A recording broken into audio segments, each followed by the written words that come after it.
Hello everybody and welcome back to Let's Play Super Robot Wars Z. In the last part, we discovered what exactly happened to Kei Katsurugi after he triggered his time-space oscillation bomb in the previous chapter to this.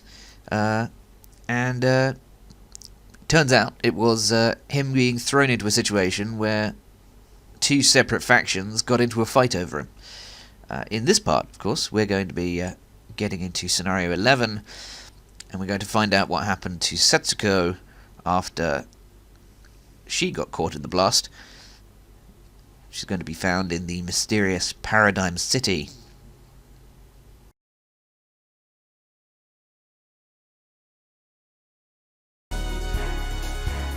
Hello everybody, and welcome back to the stream.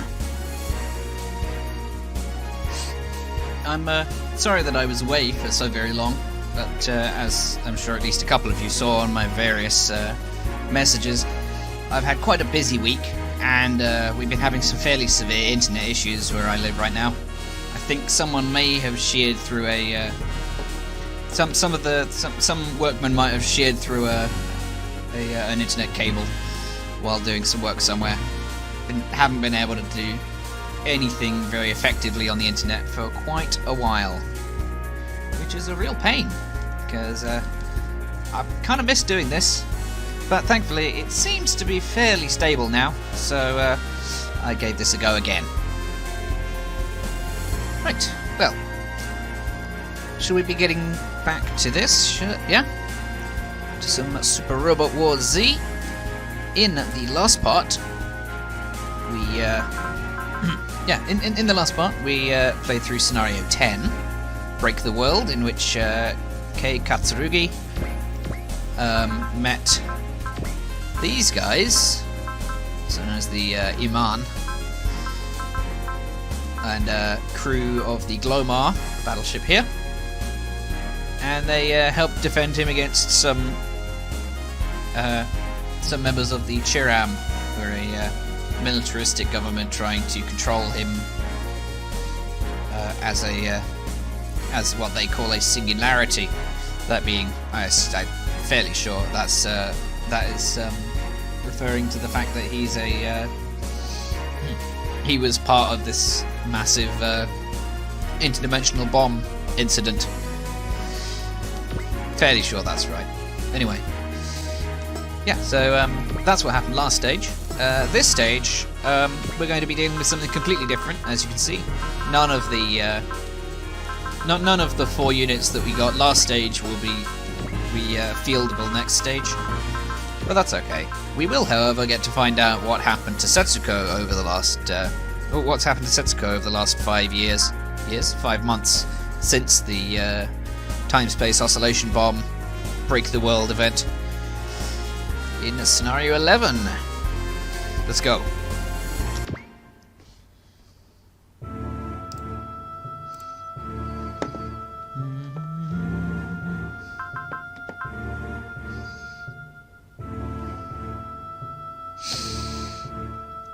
Yeah, that's one thing that also happened last time is Denzel died. Denzel got blown up by a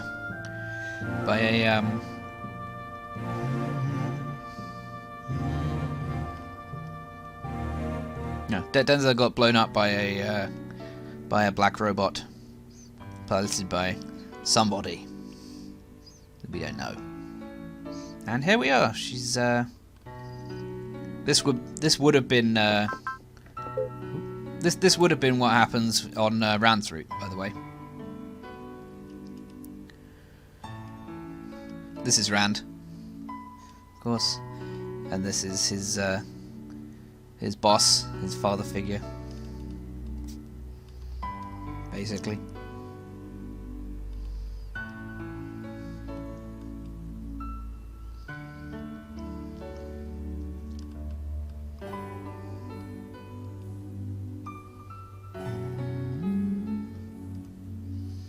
Yeah, this is one sad event, no matter which route you're on. There are quite a few more sad events on Setsuko's route as compared to Ran's route, but Rand gets a couple.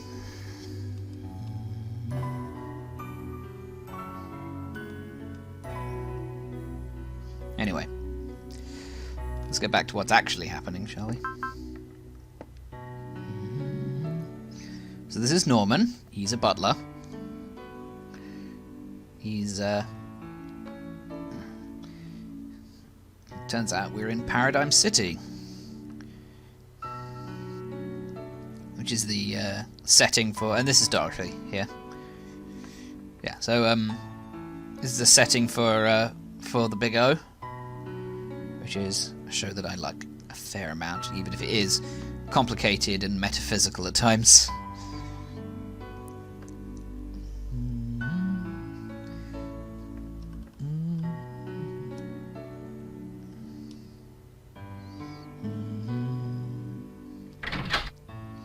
Oh, here's Norman again.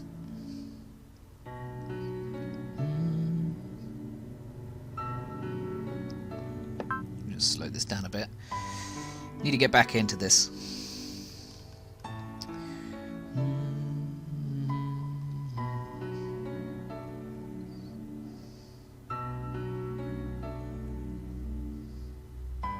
Yeah, so one of the major plot points of Big O is that everybody in Paradigm City has forgotten what they had, what they who and what they were before the events of 40 years ago in Paradigm City.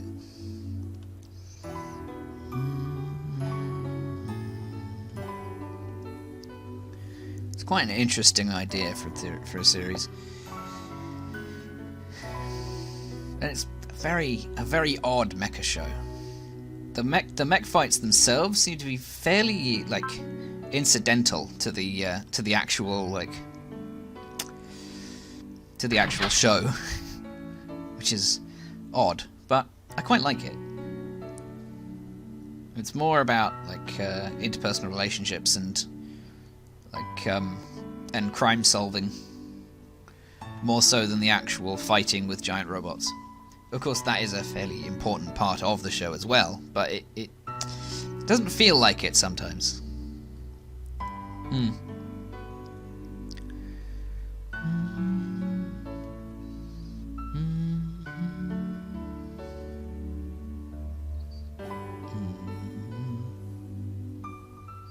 Yeah, so Roger is a negotiator, which is a guy who, he negotiates for a living. He tries to find the best, tries to find solutions to problems between several different people. So, scenario 11, paradigm shift.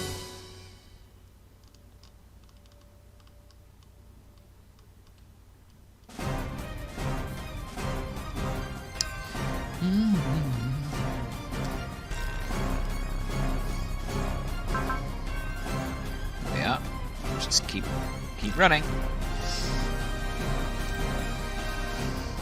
So this is Paradigm City. It's a pretty cool place, actually. It's a nice little like Gotham style, oldish like city type of thing.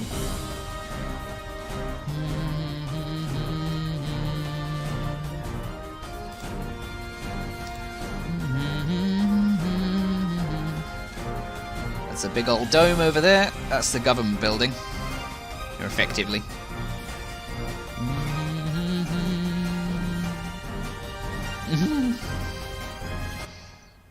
Oh. Not now. I'm busy. There we are. Gotta hang on. Yeah, so that big dome is the Paradigm Corporation, which is effectively the government building.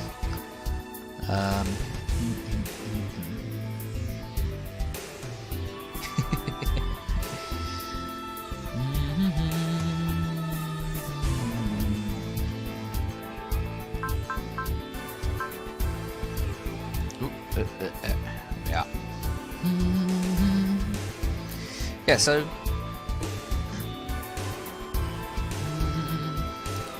yeah, so Big O is quite a lot, as I said, quite a lot more about a about crime stories than like fighting off end of the world events. Although it does get to something similar to that, at least later on in the series, but certainly early on, it's a very interpersonal fighting kind of series.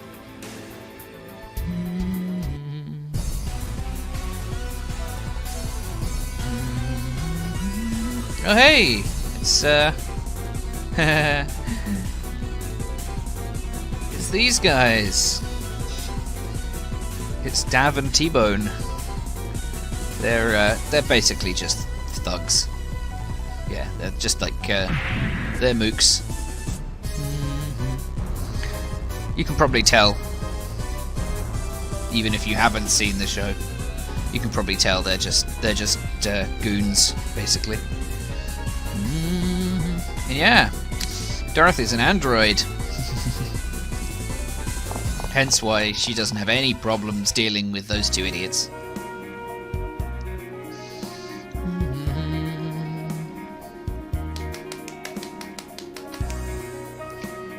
And this is Angel. I can't remember her second name. Not important right now.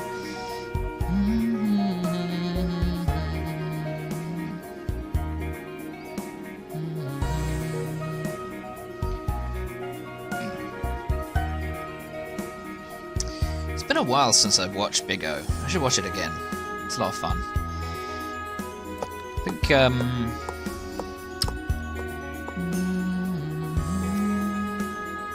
Angel's kind of a semi-love interest to Roger. But, Ooh.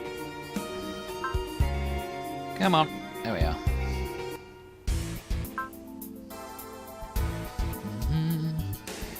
Hey, so we've got Big Ear here. Who's he makes a living selling information, overheard secrets and things.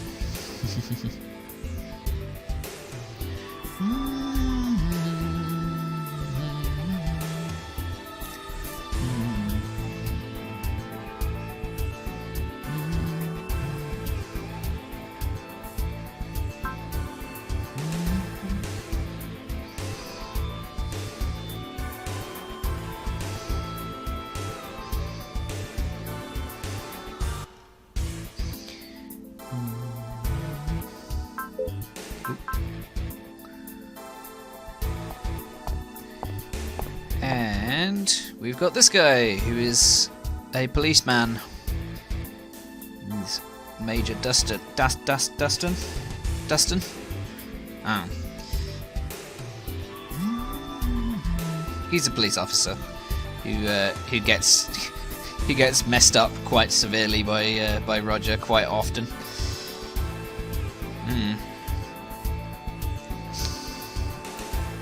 Which is obviously something that he doesn't appreciate, but you know, Roger has a giant robot, so can't really do much about that. And he's the only one that can fight other giant robots that terrorize the city quite regularly.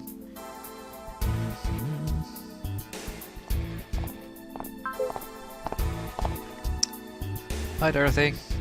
Yeah, so this is where are we? We are here. This is Gordon Rosewater. He's a relative of the city's current ruler, Alex Rosewater. I think it's his father, I think.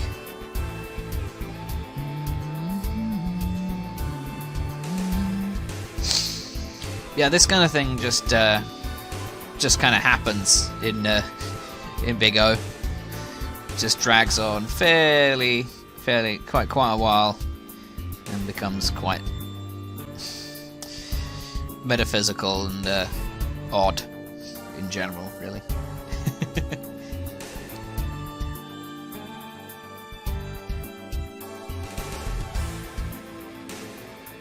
Excuse me, I had to sneeze. There we are.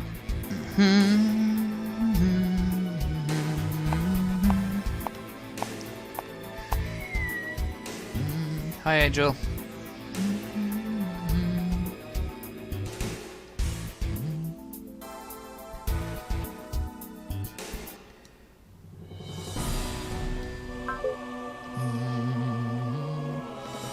So, Angel's been told to take Dorothy and Setsuko over to the Paradigm Corporation's HQ. In other words, the dome.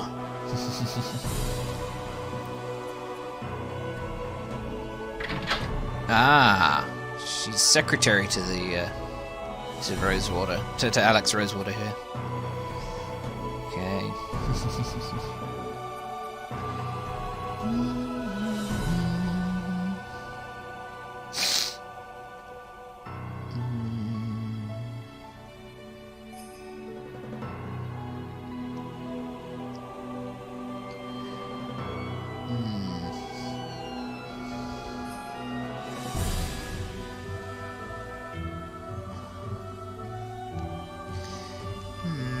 Why? Why would you want Setsuko's memories? Oh well.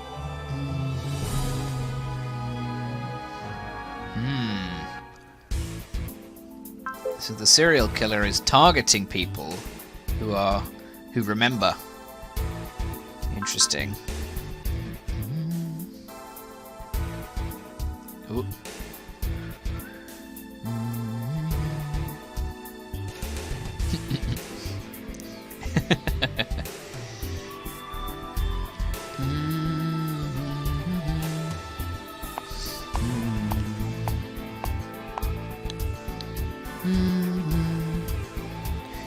Oh.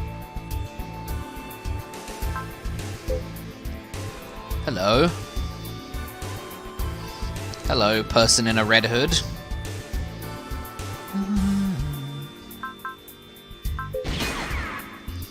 And she just shot at us.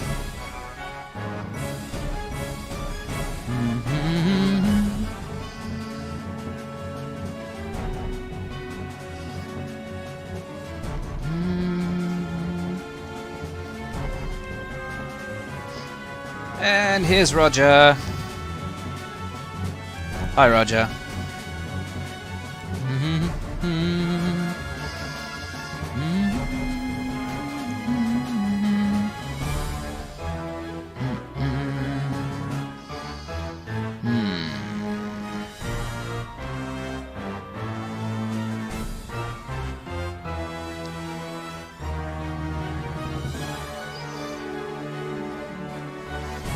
Red Destiny. Red Death? Red Devil? Red Destiny. Meh. I prefer some of the others, to be honest.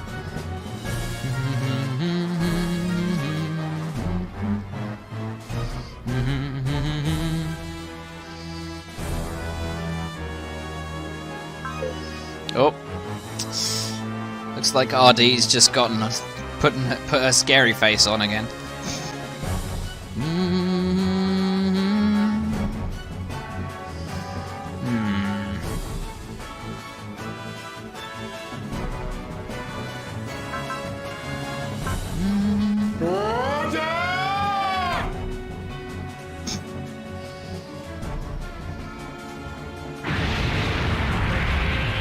Suddenly, a giant robot crashes through a building nearby.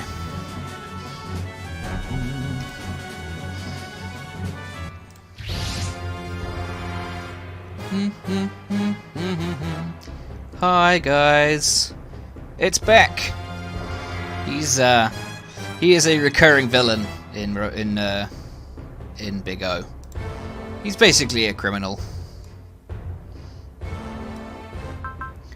Hi, Jason Beck.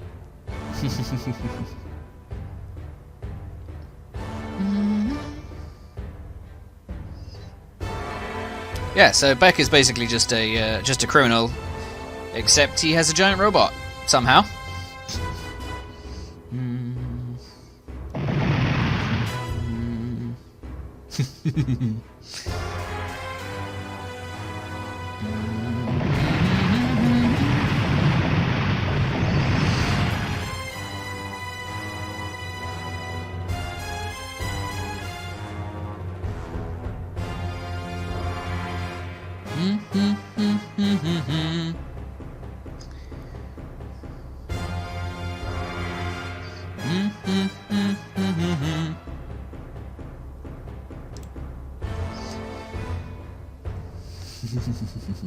Biko! Showtime!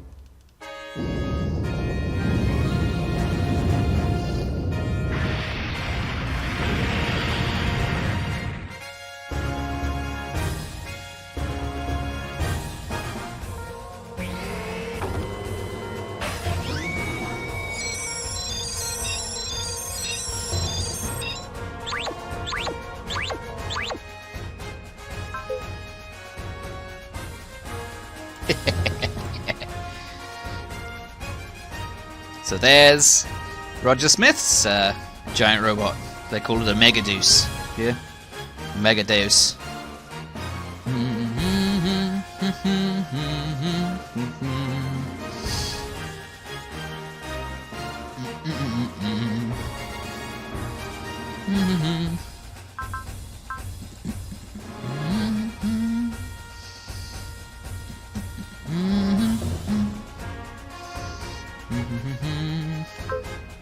Ooh. There we are.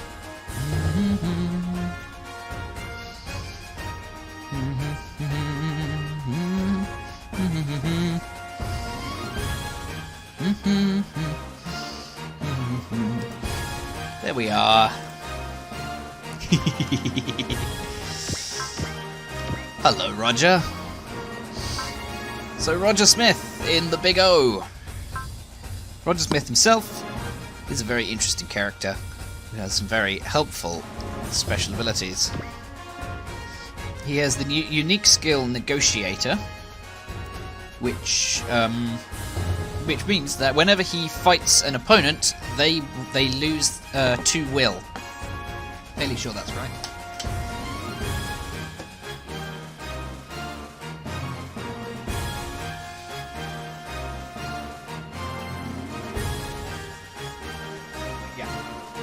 -2 will from enemies that you attack, and if Roger is on the map, then anytime you lose a unit, you don't have to pay repair costs. So as long as you actually have Roger on the field, it becomes far less penalizing to lose units. Also, he has Battle Spirit and Guard. Very good, good skills for him. Spirit-wise, he has Strike and Invincible, and his squad leader bonus is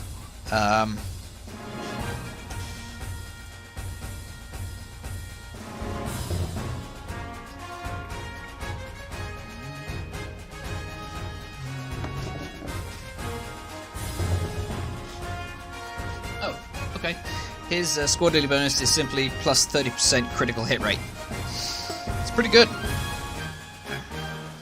Yeah, so Roger is a bulky character with good melee attacks.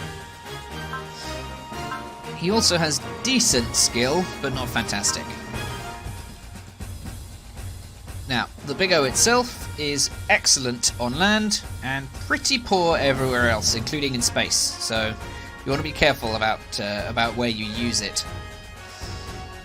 It does have only 5 move, which is bad, and it has high armor.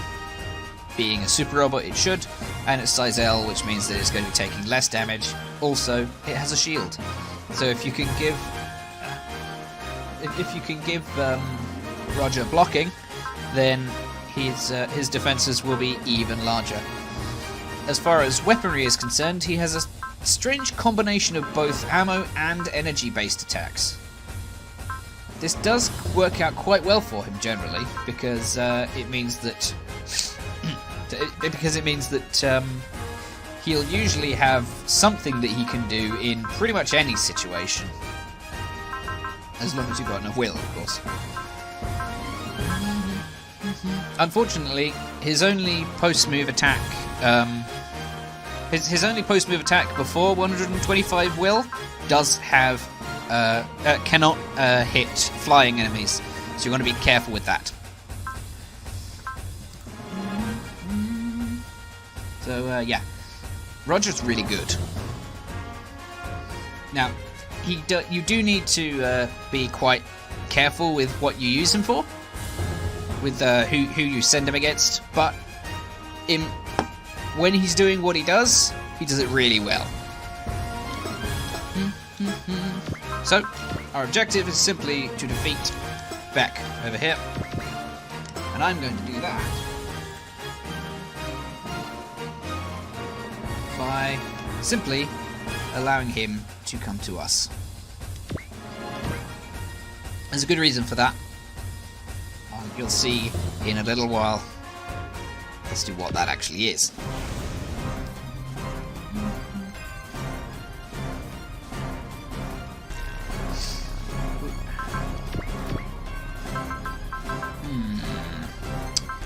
Finisher? Sure, let's do that. Why not?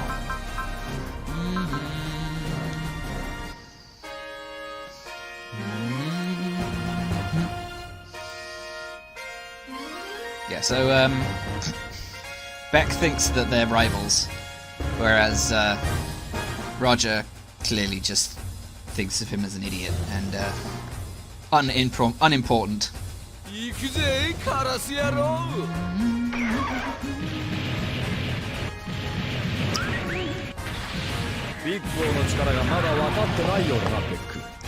Hang on, 1 second. There we are. It's showtime! Fixed it. The mini portraits were transparent for some reason.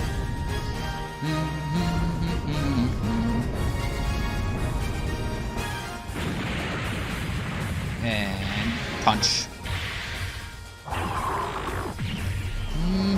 Beck! これが本当のプロというものだ。 Boom. Oh, lag. That's a lot of damage. Wow. Didn't expect to one-shot him. I guess that was a crit. But that was for a crit.